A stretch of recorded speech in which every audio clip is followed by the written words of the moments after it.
Hello friends, welcome to my channel Madhus me time. আজকে বানাবো egg তরকা ডাল।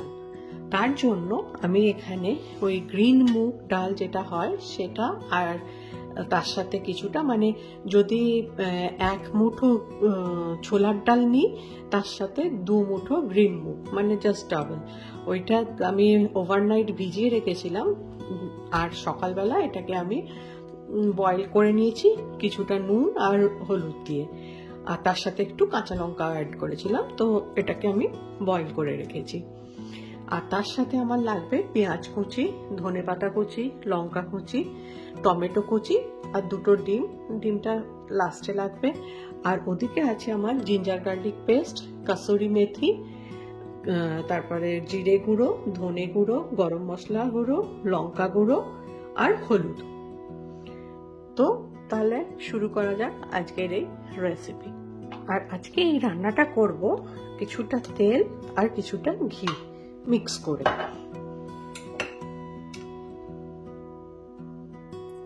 1 চামচ মতো তেল আর 1 চামচ মতো ঘি। এখানে আমি 4টে পেঁয়াজ নিয়ে কুচো করে রেখেছিলাম। তো সেটাকে তেলটা গরম হলে তাতে পেঁয়াজ কুচিগুলো দিয়ে এবার ভাজতে হবে। আর জানেনই তো, পেঁয়াজটা ভাজতে গেলে অল্প একটু নুন দিয়ে দিতে হবে, যেটা আমি সবসময় করে থাকি। পেঁয়াজটা একটু লালচে ভাব এলে তাতে আমি এবার অ্যাড করছি 2 চামচ গার্লিক পেস্ট আর 2 চামচ জিঞ্জার পেস্ট। এবারে জিঞ্জার গার্লিক পেস্টটার সাথে পেঁয়াজটাকে একটু ভালো করে কষে নিতে হবে। পেঁয়াজ আদা রসুনটাকে ভালো করে কষে নিলে দেখবেন ওপরে একটু তেল ভাসবে। তো তার ওটা ভালোভাবে কষা হয়ে গেছে। এবারে আমি 2খানা টমেটো কুচো করে রেখেছি, সেই টমেটো দুটোকে অ্যাড করে দেবো। নিয়ে আবার কিছুক্ষণের জন্য ওটাকেও কষতে হবে টমেটোটা দিয়ে। আর টমেটোটা দেওয়ার পরে ওটাকে কভার করে দিতে হবে।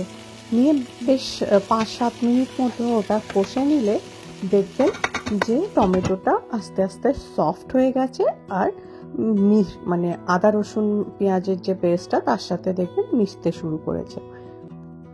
এবার ভালো করে টমেটোটা কষা হয়ে গেলে তার সাথে একে একে মশলাগুলোকে এবার আমি অ্যাড করব। প্রথমে ধনে গুঁড়ো, জিরে গুঁড়ো, লঙ্কা গুঁড়ো, হলুদ গুঁড়ো, এগুলোকে দিয়ে মিক্স করতে হবে। আমি এখানে নুন আর ইউজ করছি না, কারণ অলরেডি আমি ডালটা যখন সেদ্ধ করেছি সেখানে আমি নুন ইউজ করে নিয়েছি। তো এই মশলাগুলোকে দিয়ে আবার একটু ভালো করে কষতে হবে মশলাটাকে। মোটামুটি মশলাটাকে 3 থেকে 4 মিনিটের মতো কষে নিয়ে তার সাথে এবারে অ্যাড করব কিছুটা পরিমাণে কাসুরি মেথি। কাসুরি মেথিটা দিয়ে ভালো করে আবার মিক্স করে নিয়ে তার সাথে অ্যাড করে দেবো ধনেপাতা কুচি আর লঙ্কা কুচি। ধনেপাতা কুচি আর লঙ্কা কুচিটা অ্যাড করে আবার একটু ভালোভাবে মশলাটার সাথে ওটাকে কষে নিতে হবে।